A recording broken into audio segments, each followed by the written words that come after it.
Mga minamahal na kapatid, tayo ngayon ay nasa ika-19 na linggo sa karaniwang panahon. Muli narinig natin ng Diyos na nagsasalita sa atin. At ang kaniyang mga salita ay punong-puno ng pagpapalakas ng ating loob. At para bagang sinasabi sa atin, nakaranas ka ba ng bagyo sa iyong buhay? Huwag kang matakot. Narito lang ako. Hindi kita bibitawan. Hindi kita iiwanan. Hindi kita tatalikdan. Kung minsan, mga minamahal na kapatid, sa paghahanap natin sa Diyos, parang katulad kita kay Propeta Elias sa ating unang pagbasa. Hinahanap niya ang Diyos kasi ang kanyang buhay ay mayroong banta. Nais siyang patayin ni Reyna Jezebel. Hinahanap siya ng mga sundalo ni Reyna Jezebel. Kasi natalo nila si Reyna Jezebel at nais na patayin siya ng reyna. Kaya pinaghahanap siya ng kaniyang mga sundalo. At si Elias ay hinahanap niya ang proteksyon ng Diyos. Kaya tumakbo siya papuntang bundok ng Horeb. Doon siya nagtago. Tapos iniintay niya na ang Diyos ay magpakita sa kanya. Hinahanap niya ang presensya ng Diyos na sana iligtas siya sa mga sundalo ni Reyna Jezebel. At naabutan siya ng magdamag doon sa bundok at nagpakita sa kanya ang Diyos. Una, sa pamagitan ng malakas na hangin. At talagang nasira ang buong bundok at napudpod pati ang mga bato. Pero wala doon sa malakas na hangin ang Diyos. Pagkatapos ng malakas na hangin ay nagkaroon ng malakas na lindol. Subalit wala sa malakas na lindol ang Panginoon. Pagkatapos ay nagkaroon ng kidlat. Wala rin sa kidlat ang Panginoon. At maya-maya'y may narinig siyang mahinahong salita. At sabi sa kanya ay pumunta siya sa pintuan ng yungib. At doon niya nasaksihan at naranasan ang presensya ng Diyos. Mga minamahal na kapatid, kung minsan tayo rin ay katulad ni Propeta Elias, na hinahanap natin ang Diyos sa mga ekstraordinaryong mga pangyayari sa ating buhay.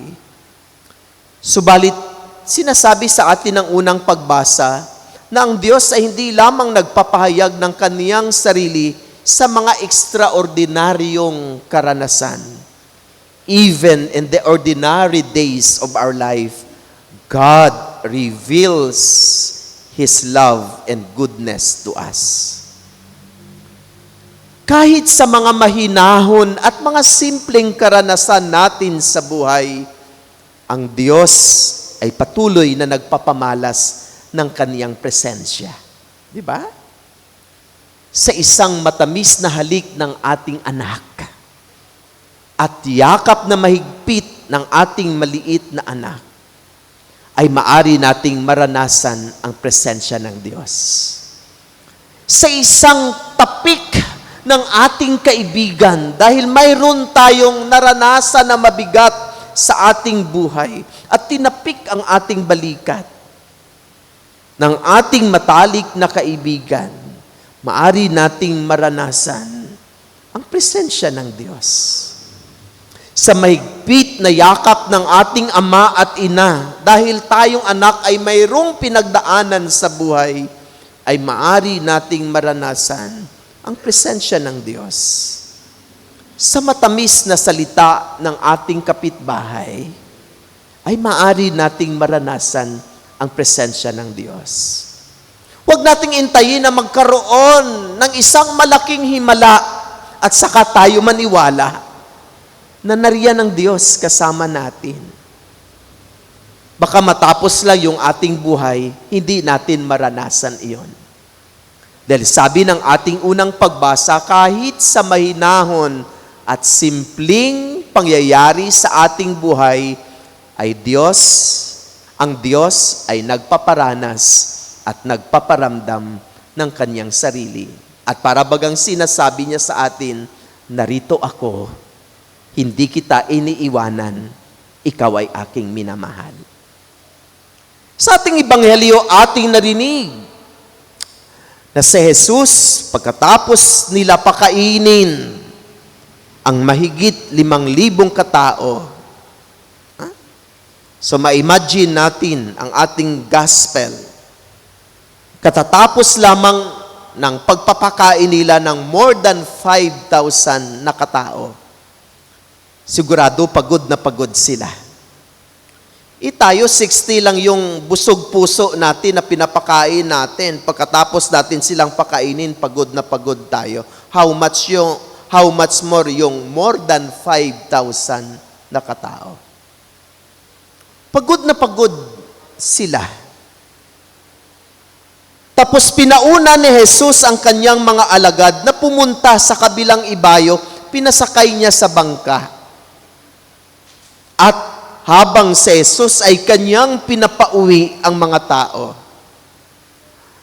Noong nakaalis sila, ano ang ginawa ni Jesus? Anong ginawa ni Jesus? Noong pinaalis sila, siya ay pumunta sa isang burol. Ano ang ginawa niya sa burol? Siya ay nananalangin. Wow! What a beautiful image. What a beautiful reminder. Pagod ka ba? Pagod ka na ba sa buhay mo? Pagod ka na ba sa mga responsibilidad mo sa pamilya? Pagod ka ba sa inyong relationship na mag-asawa at magkakaibigan? Sa mga panahon na tayo ay nakakaranas ng pagod sa ating buhay, saan tayo pumupunta? At kanino tayo? Sino ang ating pinupuntahan? Kalimitan SM. Lakad tayo ng lakad, nagpapalamig tayo, pag-uwi natin sa bahay, feeling pa rin natin ay pagod. Ganun pa rin ang ating pakiramdam. Tapos kumain pa tayo, nadagdagan ang ating gastos. Nadagdagan ang ating isipin.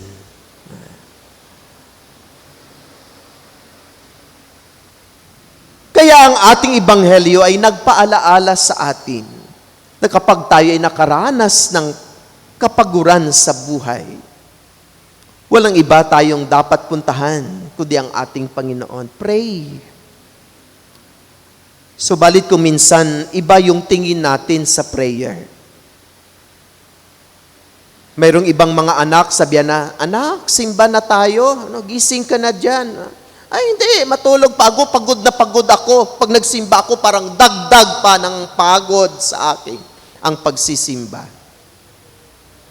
Minsan, yayain tayo na, mag-Biblia Rasal tayo. Biblia Rasal na naman.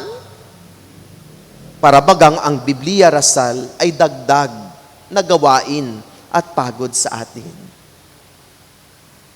Hindi ba kung minsan sa ating buhay, ang bigat-bigat ng ating dinadala, ang bigat-bigat ng ating kalooban, pumunta tayo sa simbahan, lumuhod, iniyak natin, halos isigaw natin kung ano ang nasa ating loob. Wala man tayong narinig mula sa Diyos, Subalit nung naihinga natin sa Kanya ang kung ano ang ating naramdaman, pagkatapos dating manalangin, di ba nakaranas tayo ng kaginhawaan? Gumaan ang ating pakiramdam pagkatapos nating umiyak sa harapan ng ating Panginoon kahit wala tayong narinig na isang salita mula sa Kanya. I experienced that. Nung pare ako na I'm very, very down. Di po pwedeng kausap ang aking mga magulang. Wala akong ibang makakausap. Tanging Diyos lamang. And after I talk to God, I feel light within my heart. At para bagang sinasabi niya sa akin, narito lang ako, hindi kita pababayaan. Narito lang ako, hindi kita pababayaan. Ganun din mga minamahal na kapatid, kapag tayo ay naglalayag sa ating buhay, hindi madali ang ating buhay. Kung minsan akala natin okay na ang buhay natin, subalit kung minsan biglang dumarating ang malalaking mga bagyo at unos. Dumarating ang mga matitinding alon dulot ng mga problema. Talagang inuuga tayo kung minsan na malalakas na alon dulot ng pagsubok, kahirapan at problema sa buhay. Kung minsan takot na takot tayo. Hindi natin alam kung ano ang mangyayari sa atin. Subalit sa araw na ito, naririnig natin ang mga salita ng Diyos. Sabi niya sa atin, huwag kayong matakot. Narito ako, si Jesus ito. Anuman katindi o kahirap ang mga pinagdaanan natin na mga bagyo at alon sa buhay, sa araw na ito ay pinapalakas ng Diyos ang ating loob. Para bagang sinasabi niya sa akin, para ka na bang malunod sa iyong buhay, kapit lang na mahigpit sa akin. Subalit mayroong mga nagsasabi sa akin, Father, kahit kumakapit ako sa Kanya, madulas. Sabi ko naman sa Kanya, hayaan mo na ang Diyos ang hawak sa iyo. Dahil kapag ang Diyos ang hawak sa atin, hindi niya tayo kayang bibitawan dahil totoo at tapat ang Kaniyang pagmamahal sa atin. Ang pruweba ay walang iba, kundi ang pag-alay niya Kanyang buhay sa krus upang tayo ay Kanyang iligtas. Kaya mga minamahal na kapatid, mulit-muli tayo ay pinaalalahanan ng ating mga pagbasa sa araw na ito. Mahal na mahal tayo ng Diyos. Kung minsan hinahanap natin ang Kanyang presensya, kung minsan napakahirap natin siyang matagpuan, subalit alalahanin po natin na sa mga ordinaryong pangyayari sa ating buhay, nariyan lang siya. Hindi niya tayo iniiwanan, hindi niya tayo binibitawan, hindi niya tayo kinakalimutan, lalo na sa oras na matitinding alon at bagyo sa ating buhay. Huwag tayong matakot. Mayroon tayong palaging kasama na tapat at totoo na nagmamahal sa atin. Walang iba kundi ang ating Diyos, ang ating Panginoon. Kapit lang ng mahigpit. Hayaan natin na tayo ay Kanyang hahawakan.